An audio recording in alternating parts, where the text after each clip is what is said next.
चलिए बुलेटिन में रुक करेंगे एक बार फिर से जम्मू और कश्मीर की कुछ और अहम खबरों का। दूसरे मरहले के बैक टू विलेज कैंपेन का सिलसिला जारी है। इस मौके पर जिला शोपिया के डीडीसी ने एक प्रोग्राम का इनेकाद किया और जिले के अफसरान के साथ मीटिंग की और तमाम कामों का जायजा लिया।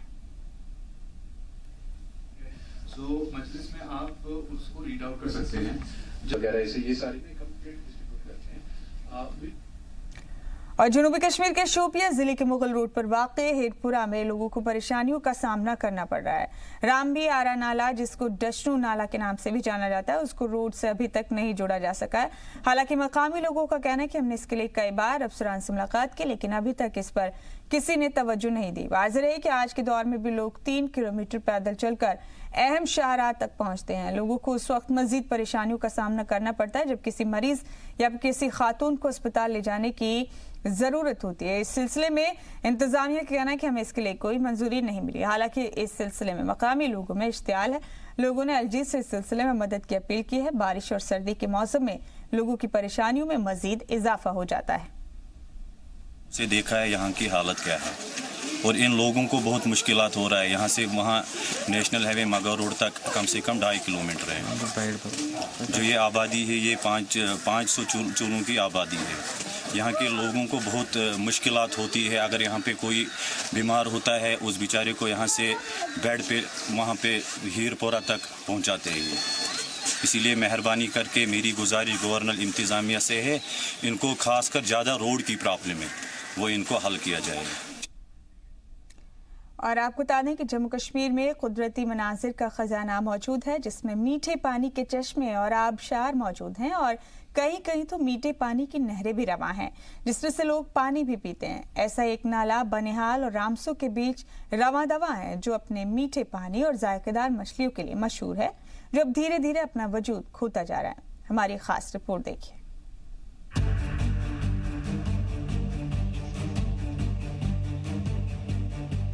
बनिहाल और रामसो के बीच से गुजरने वाला नाला बिस्लेरी, साफ पानी और जायकेदार मछलियों के लिए मशहूर है।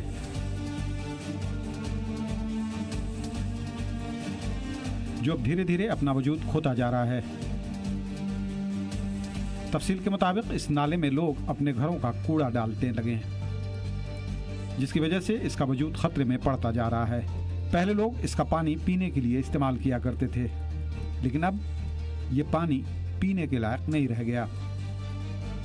मैं बनिहाल टाउन की बात करना चाहूँगा, जहाँ जहाँ कंपनी का जो वेस्ट जो मटेरियल है वो पानी के साथ मिल जाता है और ये पूरा नाला बिस्लेरी जो है वो डस्टबिन में तब्दील हो चुका है। और जहाँ पर म्युनिसिपल कमेटी बनिहाल का ताल्लुक है वो तो बिल्कुल गहरी नींद में है। उनको साफ सफाई के हवाले से जो है मेरे ख्याल से उनका कोई मतलब नहीं है। और खासकर जो फिशरीज डिपार्टमेंट का जो रोल है वो बिल्कुल नाकिस कारकर्दगी यहाँ साफ बयान करता है। और यहाँ इतनी गंदगी है इस नाले बिस्लेरी में या जो बाकी छोटे छोटे नाला जाते हैं जो टाउन के साथ में है। आम लोग परेशान हैं, जो स्कूली बच्चे हैं वो भी परेशान रहते हैं। अब कई सालों से इस बनिहाल में सबसे ज्यादा गंदगी जितने भी बनिहाल में निकलते वो इसी नाले में फेंक रहे। चाहे बाथरूमों का पानी, चाहे कूड़ा कचरा हो, जितनी भी है वो सबसे ज्यादा इस नाले में फेंक रहे। इस नाले में सबसे पहले बाजार में जितने भी गाँव के लोग आते थे नमाज पढ़ने के लिए, वो सबसे ज्यादा मुंह इसी नाले में धोते थे। यहाँ एक तरफ सरकार पानी को साफ सुथरा करने और उसकी हिफाजत के लिए कई स्कीमें चला रही हैं, तो दूसरी तरफ ऐसा लगता है कि ये स्कीम महज कागजों पर ही महदूद है। इस वजह से लोगों को परेशानियों का सामना करना पड़ रहा है। मकामी लोगों के मुताबिक महकमा मछली पालन, PHE और बल्दिया खामोश तमाशाई बना हुआ है और नाला बिस्लेरी में कूड़ा डालने वाले लोगों के खिलाफ किसी भी किस्म की कार्रवाई अमल में नहीं लाई जा रही। इस मशहूर नाले के तहफ़्फ़ुज़ के लिए भी कोई कदम नहीं उठाया गया है। जी सलाम के लिए बनिहाल से राजा रहबर जमाल की रिपोर्ट।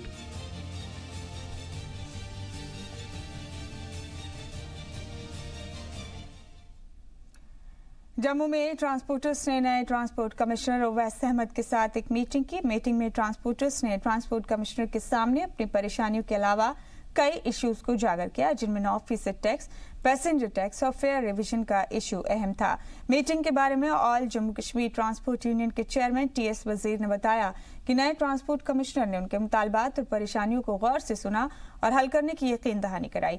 इस मौके पर उन्होंने लेफ्टिनेंट गवर्नर ने भी ट्रांसपोर्टर्स के साथ मीटिंग करने की अपील की ताकि वो LG के सामने भी अपनी मांगों और इश्यूज को रख सकें। ट्रांसपोर्ट कमिश्नर साहब जो नए आए हैं उनके साथ ये पहली मीटिंग थी हमारी, जिसमें सारे ट्रांसपोर्टर्स थे। एक तो मेन इशू जो है वो ये 9% का जो है कि बाकी स्टेट्स जो हैं कुछ ने कम भी किया है, लेकिन यहाँ GST एक कम टैक्स देते हैं। वो GST के ऊपर फिर ये टैक्स लगाया जा रहा है कि जो बिल्कुल नाजायज़ है। और एक दूसरा जो है कि हम जो पहले ये टैक्स देते थे हम क्वार्टरली देते थे, तो हमने वो इनको कहा है कि ये क्वार्टरली किया जाए, क्योंकि अगर फ़र्ज़ कीजिए मैं आज गाड़ी लेता हूँ तो मुझसे 15 साल का आप क्यों ले रहे हो, मैं 2 साल के बाद गाड़ी बेचना चाहता हूँ। ये इशू एक ऐसा इशू है जिसमें हम लेफ्टिनेंट गवर्नर साहब को भी रिक्वेस्ट करेंगे कि एक मीटिंग उनके साथ हो जाए ताकि जो ये इशू हैं हमारे एक वन गो में सॉल्व हो सकें। 29 RR की जानिब से पट्टन के गोंड अब्राहम इलाके में फ्री मेडिकल कैंप लगाया गया। इस कैंप में 400 लोगों ने अपना मुफ्त इलाज कराया, साथ ही उन्हें मुफ्त में जरूरी दवाएं भी मुहैया कराई गई। तिब्बी कैंप लगाने की वजह से मकामी लोगों ने फौज का शुक्रिया अदा किया। उन्होंने मेडिकल कैंप लगाया है कि ये भी रोज़ होना चाहिए, साल में एक बार या महीने में एक बार होना चाहिए, क्योंकि हमारा अस्पताल जो है वो बहुत दूर है। हम इनका शुक्रगुजार है कि यहाँ हम गांव में ही आ रहा था। गोंड इब्राहिम वारिया पात गरीबी सड़ा गरीबी दोस्त कर मजूर शाम कैंचन से लगा फाक तीस गरीबी फायदा था ठीक मतलब दवा दी तो कैसे आना फायदा यह आर्मी कोर्मुत मतलब अगर इन बे दिन दवा रोजो शुक्रगुजार। जम्मू एक बार फिर से क्लस्टर यूनिवर्सिटी की वजह से सुर्खियों में है। आज क्लस्टर यूनिवर्सिटी के स्टूडेंट्स ने जम्मू यूनिवर्सिटी जाने वाले रोड को बंद करके एहतजाजी मुजाहरा किया। स्टूडेंट दरअसल रिजल्ट को लेकर नाखुश हैं। उनका कहना है कि जानबूझकर तलबा को कम मार्क्स दिए जा रहे हैं, उन्हें फेल किया जा रहा है।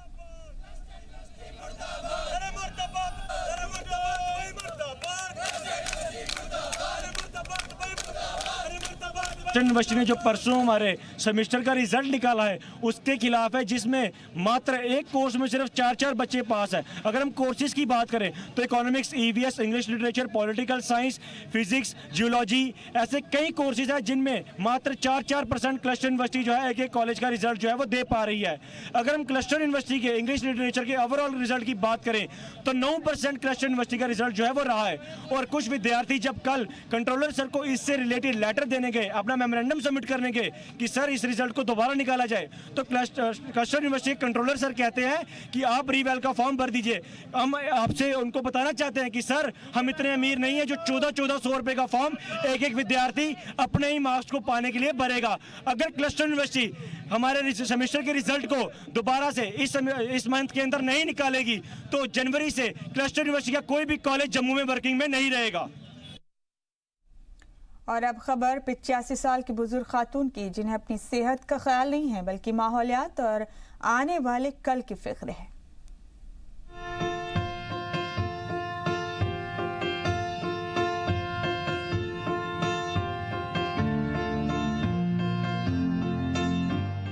अपने हाथों से पौधे लगा रही जयदाई की झुर्रियों को देखकर उनकी उम्र का अंदाजा लगाया जा सकता है। इस उम्र में आमतौर पर लोग ऊपर वाले को याद करते हैं और घरों में आराम करते हैं, लेकिन इस बुजुर्ग खातून को आराम पसंद नहीं है। उधमपुर की जयदाई जानती हैं कि उन्होंने अपने हिस्से की जिंदगी जी ली है, इसके बावजूद उन्हें आने वाले कल की फिक्र है। उन्हें उस माहौलियात की फिक्र है, उन्हें फिक्र है कि कल को लोग आलूदगी में नहीं बल्कि साफ माहौलियात में रहें। इसीलिए आराम करने की उम्र में हाथों में खुरपी लेकर प्लांटेशन यानी शजरकारी करती फिर रही हैं। जयदाई अपनी जिम्मेदारी निभाने के साथ साथ लोगों को अपील भी कर रही हैं कि वो आने वाले कल के लिए प्लांटेशन करें। इन्होंने एक बहुत बड़ा सराहनीय काम जो है किया है। इन्होंने लगभग 6 साल हो गए अभी घर में आए हुए, और इन्होंने छोटा अपना एक नर्सरी तैयार की और इनसे हमने गाइडलाइन लेते हुए इन्होंने अभी 3000 पौधा जो है वो जहाँ देवता सांकरी के पास और तरह तरह के जगहों पर जहाँ खालिस्तान हमारे जंगल जैसे कट गए हैं तो वहाँ लगाए। और इनके माध्यम से मैंने भी अपने घर में अपनी ज़मीन में लगभग 400 पेड़ पौधा जो है अखरोट और एप्पल का लगाया है। इस काम को देखते हुए बहुत से अनएम्प्लॉयड जो लोग हैं हमारे साथ जुड़ चुके हैं और उन्होंने ये जो पौधे हैं हर वर्ष हम सर्दियों के मौसम में जगह जगह पर कैंप करते हैं और जगह जगह पर हम लोगों को अवेयरनेस देते हैं कि आज हमारे वर्तमान के प्रधानमंत्री श्री नरेंद्र भाई मोदी जी का ये सपना भी है कि हमारा हर एक गाँव जो है हरा भरा होना चाहिए। जैसे पहाड़ी क्षेत्र हैं हमारे लैंडस्लाइड होते हैं वो रुक जाएंगे और इससे हमारा पर्यावरण जो है वो बच जाएगा। ये काम किया है, सराहनीय काम किया है, प्लांटेशन लगाई है जहाँ पनीरी लगा करके इन्होंने जहाँ के पर्यावरण को बढ़ावा दिया है। और इनकी माता जी जो 80 साल की जिनकी एज है वो भी इनके साथ सहयोग करती हैं, वो भी इनको आशीर्वाद देती हैं और इन लोगों को बहुत ज़्यादा शौक़ है और इस शौक़ के मुताबिक ये लोग काम कर रहे हैं। और इसकी हम पूरी इस इलाके में पूरी स्टेट को ये मैसेज देना चाहते हैं कि सभी लोग इसी प्रकार आगे आएं और इसी तरीके का हमारे इस पर्यावरण को बढ़ावा दें, इसी तरीके से प्लांटेशन करें। जय दाई का साथ उनके बेटे और उनकी अपील से मुतासिर लोग दे रहे हैं, लेकिन इसके पीछे भी एक कहानी है। साल 2014 में उधमपुर के मीर पंचारी गांव में लैंडस्लाइड की वजह से 40 लोगों ने अपनी जान गंवा दी थी। इस वाक़े ने जयदाई और उनके बेटे को हिला कर रख दिया था। तभी से जयदाई और उनके बेटे ने ठान ली कि जितनी ज्यादा हो सके पौधे लगाएं और मिट्टी की हिफाजत करें। एक वाक़े ने जयदाई और उनके बेटे की जिंदगी बदल दी। उन्हें इस बात का भी अफसोस है कि अगर वो पहले से बेदार होते तो शायद अपने गांव में हुए हादसे को टाल सकते थे और 40 लोगों की जान बचाई जा सकती थी। लेकिन कहा जाता है कि जब जागो तभी सवेरा। ब्यूरो रिपोर्ट, जी मीडिया।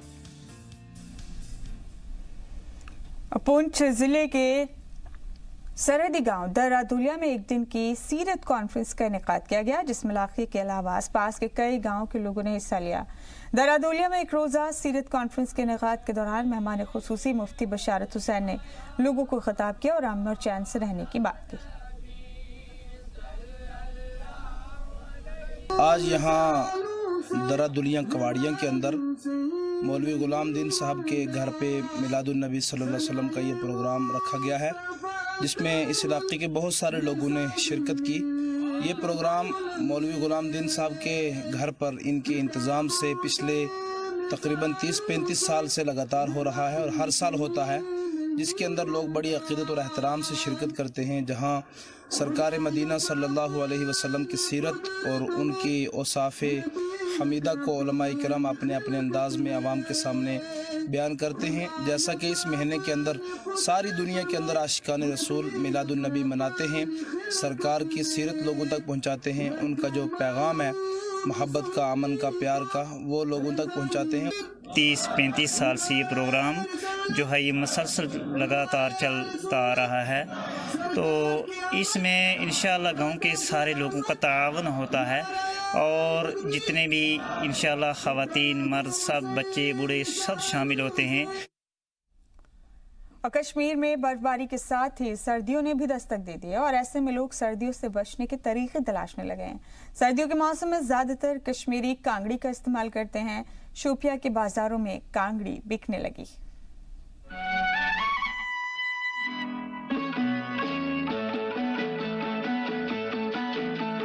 कितनी खूबसूरत ये तस्वीर है, मौसम बेमिसाल बेनज़ीर है, ये कश्मीर है। अगर आप एक कश्मीरी हैं और मौसम सर्द है तो कांगड़ी का नाम ही आपको सुकून देने के लिए काफ़ी है। ऐसा इसलिए नहीं क्योंकि आप इनका इस्तेमाल करते हैं, बल्कि इसलिए क्योंकि इसका इस्तेमाल बेहद शानदार तरीके से होता है। हर एक कश्मीरी सर्दियों के मौसम में खुद को कांगड़ी और फिरन के बिना अधूरा समझता है। यही सच है कि बढ़ते वेस्टर्न कल्चर और मॉडर्नाइजेशन ने कश्मीर की कांगड़ी पर अपना असर दिखाया है, लेकिन कश्मीर के हर तबके के लोग आज भी कांगड़ी से जज्बाती तौर पर जुड़े हुए हैं। कांगड़ी जो है ये हमारा एक कल्चर है, हमारे कल्चर में ये शामिल है। जिस तरह हमारे कल्चर में फेरन शामिल है, जैसे हमारे कल्चर में समावार शामिल है, और इसी तरह हमारे कल्चर में एक चीज़ है उसको कांगड़ी बोलते हैं, जिसको अंग्रेजी में फायरपाट बोलते हैं। इस साल बर्फबारी के बाद जब सर्दियों ने अपनी आमद की इत्तला दी तो सर्दियों की शिद्दत को कम करने के लिए बाजारों में कांगड़ी भी पहुंच गई। इसकी हमें अशद ज़रूरत पड़ती है मौसम सरमा में, जब जैसे कि आप आजकल देख रहे हो कि बर्फ़बारी जो है इसने हमारे निज़ाम को दरहम बरहम कर दिया है, और जो अवेलेबिलिटी है यानी बिजली की सहूलियत जो है वो भी दरहम बरहम हुई है। ज्यादातर कश्मीरी कांगड़ी को फिरन के अंदर रखकर अपने हाथ सेकते हैं और जिस्म को भी गर्म रखते हैं। कांगड़ी को विकर विलो नाम के बांस से बनाया जाता है। इसका इस्तेमाल कश्मीर के लोग फर्नीचर बनाने के लिए भी करते हैं। असल में ये एक मिट्टी का बर्तन होता है जिसे विलो बांस से सजा दिया जाता है। मिट्टी के बर्तन में कोयला डालकर सेका जाता है। कश्मीर वैली में ये ट्रेडिशन है, बहुत ही सदियों से पुराना, इससे मतलब हमारा रिश्ता है, एक ट्रेडिशन है, हमारा कल्चर है। आजकल हम देख रहे हैं कि जो बर्फबारी हुई है इसकी वजह से यहाँ पे कश्मीर में एक कड़ाके की सर्दी आ पड़ी है। इस वजह से इलेक्ट्रिसिटी हीटिंग का कुछ भी इंतज़ाम यहाँ पे नहीं है। इलेक्ट्रिक पोल्स ख़त्म हो गए हैं, सब कुछ ख़त्म हो गया, दरहम बरहम होके रह गया है। इस वजह से कश्मीरियों के पास जो सदियों से आ रही रिवायत है वो एक कांगड़ी है। बाजारों को देखें तो ऐसा लगता है कि कांगड़ी के पुराने दिन लौट आए हैं। शोपियां से श्रीनगर तक के बाजारों में कांगड़ियां देखी जा सकती है। कांगड़ी की बिक्री में बिजली का भी अहम रोल है। आए दिन बिजली की कटौती से परेशान लोगों को कांगड़ी ही राहत पहुंचाती है। वादी कश्मीर में वक्त से पहले ही बर्फबारी की वजह से जहां एक तरफ शदीद सर्दी की लहर आ पड़ी है, वहीं दूसरी जानिब बिजली के बहरान ने शहरियों की मुश्किलातों में मजीद इजाफा किया है। शदीद सर्दी से बचने के लिए लोग सदियों पुरानी रिवायत जिसको कांगड़ी कहा जाता है इस्तेमाल में लाई जा रही है। अगरचे कश्मीर में दौर जदीद के दौरान कांगड़ियों के इस्तेमाल में काफ़ी कमी हुई है, ताहम कांगड़ी की अहमियत व इफादियत अपनी जगह बरकरार है। बाजारों में काफ़ी सारा रश देखने को मिल रहा है और लोग तरह तरह की कांगड़ियां लेने में मसरूफ दिखाई दे रहे हैं। कांगड़ी से होने वाले फायदों की बात करें तो इससे सिर्फ फायदे ही फायदे हैं, नुकसान कुछ भी नहीं। कांगड़ी की गर्माहट के लिए आपको बिजली खर्च करने की जरूरत नहीं है और न ही किसी भी तरह के ईंधन की जरूरत पड़ती है। इसका इस्तेमाल काफी आसान है। इससे ना के बराबर पॉल्यूशन फैलता है और इसे लेकर आसानी से इधर उधर जाया जा सकता है। दूसरे इक्विपमेंट के मुकाबले ये काफी सस्ता होता है। 0 डिग्री सेल्सियस या उससे कम दर्जाए हरारत पर भी ये जिस्म को गर्म रखता है। ब्यूरो रिपोर्ट, जी मीडिया। इन तमाम खबरों के साथ कश्मीर एक्सप्रेस में फिलहाल इतना ही।